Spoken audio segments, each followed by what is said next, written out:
Magandang araw.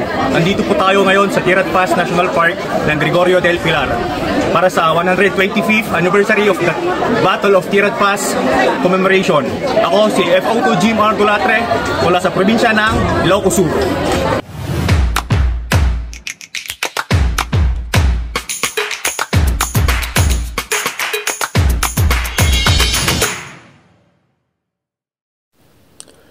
Sa pangungunan ni Fire Senior Superintendent Ramel B. Borja, Provincial Fire Marshal ng Ilocos Sur, ang BFP ay nakibahagi sa pagdiriwang ng ika-125th anniversary ng Battle of Tirad Pass sa bayan ng Gregorio del Pilar, kasabay ng pagdiriwang nito ang kanilang town fiesta.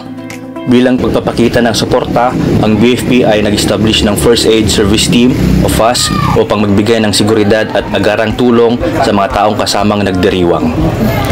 Ang seremonya ng ika-125th anniversary ng Battle of Tirad Pass ay naganap sa Tirad Pass National Park, kung saan dinaluhan ito ni Fire Senior Superintendent Ramel B. Borja kasama ang mga BFP personnel. Ang 125th anniversary ng Battle of Tirad Pass ay di lamang pagdiriwang ng kasaysayan, ito rin ay patunay na walang hanggang diwa at pagkakaisa ng mamamayan ng Gregorio del Pilar.